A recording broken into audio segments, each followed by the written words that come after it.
بسم اللہ الرحمن الرحیم۔ السلام علیکم پیارے دوستو، اسلام کی دنیا میں خوش آمدید۔ قناعت پسندی اور مسلمانوں کے بیت المال کا اتنا خیال تھا کہ ان کے دور حکومت میں ایک دہقان نے خوشبو کی ایک شیشی تحفے میں پیش کی، جو انہوں نے اپنے پاس نہیں رکھی بلکہ بیت المال میں جمع کروا دی۔ علی نام، ابو الحسن اور ابو تراب کنیت، حیدر شیر خدا لقب ہے۔ حضرت محمد صلی اللہ علیہ وآلہ وسلم کے حقیقی چچا زاد بھائی تھے۔ حضرت علی 35 ہجری میں خلیفہ مسلمین منتخب ہوئے۔ حضرت عثمان کی شہادت کے بعد لوگ اس فکر میں تھے کہ خلیفہ کون ہوگا۔ اس کے لیے مدینہ میں لوگوں سے رائے لی گئی۔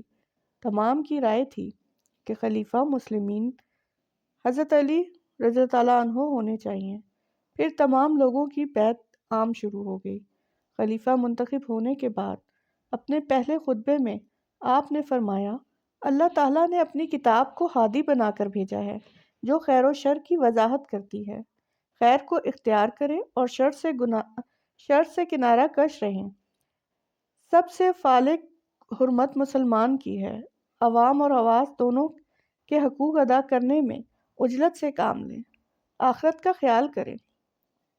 اللہ تعالیٰ کی اطاعت کریں۔ رمضان 2 ہجری میں جنگ بدر ہوئی۔ عام جنگ شروع ہونے سے پہلے قریش نے جنگ میں للکارا کہ ہمارے مقابلے کے لیے رشتہ داروں کو سامنے لاؤ، وہ ہم سے مقابلہ کریں، تو رسول اللہ صلی اللہ علیہ وآلہ وسلم نے کہا، حضرت حمزہ اٹھو، حضرت عبید اٹھو اور حضرت علی اٹھو۔ دو بدو لڑائی شروع ہوئی۔ حضرت علی نے ولید بن عتبہ کو قتل کیا۔ جنگ خندق میں دشمن ایک تنگ کنارے سے اپنے گھوڑے سمیت اچھلے اور مدینے کے اندر داخل ہو گئے۔ انہی فوجوں میں عمر بن عبدو بھی تھا، جو اپنے آپ کو تنہا 1000 شہ سواروں کے برابر سمجھتا تھا۔ وہ آ کر کھڑا ہوا اور بولا، کون ہے جو میرے مقابلے میں آنے کی ہمت رکھتا ہے؟ اس کے مقابلے کے لیے حضرت علی نکلے اور فرمایا، اے عمرو، تم نے اللہ سے عہد کیا تھا کہ اگر کسی قریش کے فرد نے تم کو 2 چیزوں کی دعوت دی تو تم ایک ضرور قبول کرو گے۔ اس نے کہا، بے شک۔ حضرت علی نے فرمایا، میں تم کو اللہ اور اس کے رسول اور اسلام کی دعوت دیتا ہوں۔ عمرو بولا، مجھے اس کی ضرورت نہیں ہے۔ حضرت علی نے فرمایا، پھر تم کو مقابلے پر آنے کی دعوت دیتا ہوں۔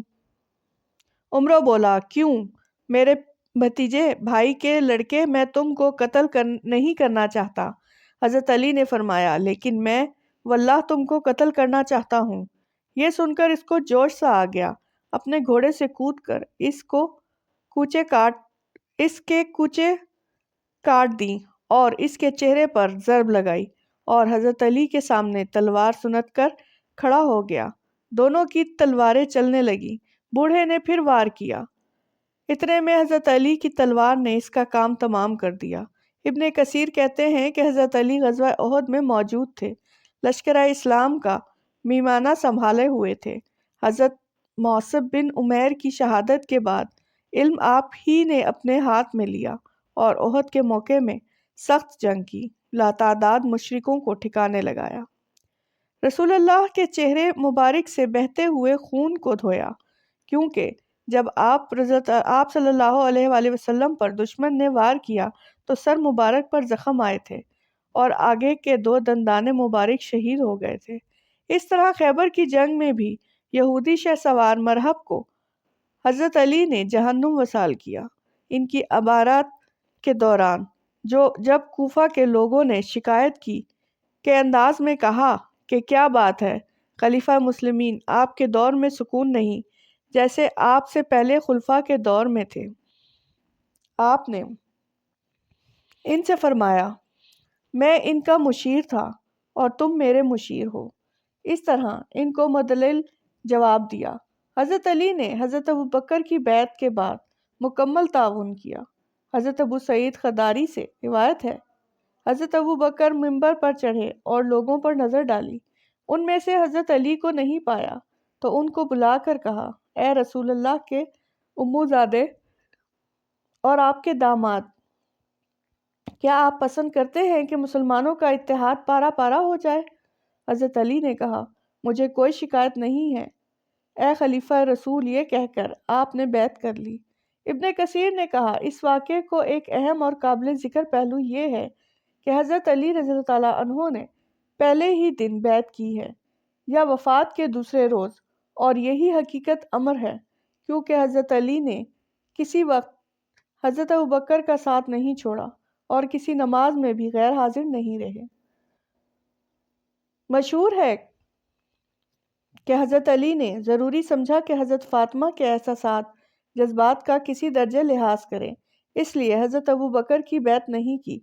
پھر جب فاطمہ کا 6 ماہ بعد انتقال ہو گیا تو حضرت علی نے برسر عام بیعت کی۔ ابن کثیر اور دوسرے اہل علم کو رجحان اس طرف ہے یہ دوسری بیعت پہلی بیعت کی توثیق و تجدید تھی۔ اس سلسلے میں صحیحین اور ان کے علاوہ دوسری کتابیں متعدد روایت رکھتی ہیں۔ قناعت پسندی اور مسلمانوں کے بیت المال کا اتنا خیال تھا کہ ان کے دور حکومت میں ایک دہقان نے خوشبو کی ایک شیشی تحفے میں پیش کی جو انہوں نے اپنے پاس نہیں رکھی بلکہ بیت المال میں جمع کرا دی۔ ان کی شہادت کے بعد ان کے صاحبزادے حضرت حسن نے خطبہ دیا اور کہا، اے لوگو، کل تم سے ایسا شخص جدا ہوا ہے جس نے سونا چاندی نہیں چھوڑا، صرف 700 درہم اس کے تحویل میں تھے جو اس کو بیت المال کے مقررہ حصے میں سے ملے تھے۔ یہ تھی چوتھے خلیفہ راشد کی وراثت جو ان کے صاحبزادے نے بتائی۔ آج کل کے مسلمان حکمرانوں کے اثاثوں کے متعلق آپ اخبارات میں پڑھتے رہتے ہیں۔ حضرت علی کی خلافت 4 سال 9 ماہ رہی۔ ابن ملجم خارجی کے ہاتھوں 40 ہجری میں شہادت پائی۔ اس وقت ان کے خلیفہ کی عمر 63 سال تھی۔ اس کے بعد خلفاء راشدین کا دور ختم ہوا۔ آج بھی مسلمان علماء اپنے وعظ اور تقاریر میں اس سنہری دور کا ذکر عام مسلمانوں سے مسلسل کرتے رہتے ہیں، اور دنیا کے مسلمانوں کی دلی خواہش ہے کہ مدینے کی حکومت اہلیہ جو رسول اللہ صلی اللہ علیہ وآلہ وسلم نے قائم کی تھی اور جس کو خلفائے راشدین نے اس دنیا میں کامیابی سے چلا کر دکھایا تھا، کہ وہ پھر دور آ جائے اور دنیا سکھ کا سانس لے، امن و امان ہو۔ خلفائے راشدین کی حکومت میں کسی فرد یا قبیلے کے بجائے اللہ کی حاکمیت تھی، خزانہ عوام کا تھا، نہ کہ خلیفہ یا کسی قبیلے کا۔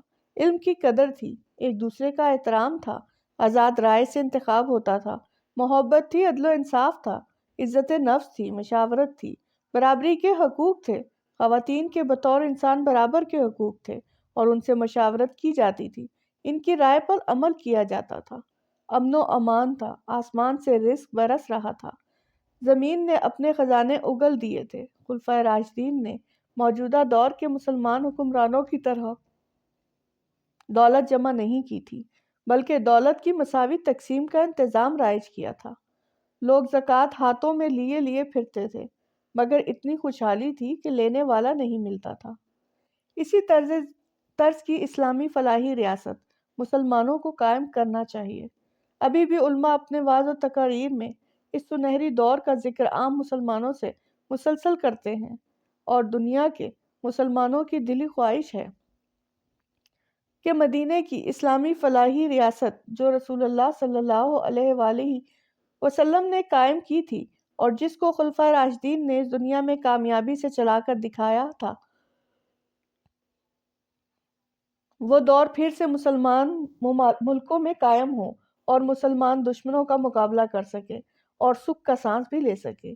اس وقت دنیا کے 200 ملک کرونا وائرس کی زد میں ہیں، معیشت کا پہیہ رک گیا ہے، انسانیت سسک رہی ہے، دنیا میں ہر طرف مسلمانوں پر ظلم ہو رہا ہے۔ کیا ظالموں کے لیے اللہ کی طرف سے وارننگ نہیں ہے کہ وہ مسلمانوں پر ظلم ختم کر دیں؟ ظالموں کا چاہیے کہ وہ پر ظلم ختم کریں، مظلوموں پر ظلم ختم کریں۔ ہر کسی کو آزادی سے زندہ رہنے کا حق ہے، جیسے مدینہ کی اسلامی ریاست اور بعد میں خلفائے راشدین کے سنہری دور میں تھا۔ اللہ دنیا کو اس آزمائش سے نکالے، آمین ثم آمین۔ اسلامی معلومات اور واقعات کے لیے چینل اسلام کی دنیا کو سبسکرائب کریں، ویڈیو کو لائک اور شیئر کریں، کمنٹ میں اپنی قیمتی رائے سے ضرور آگاہ کریں۔ جزاک اللہ۔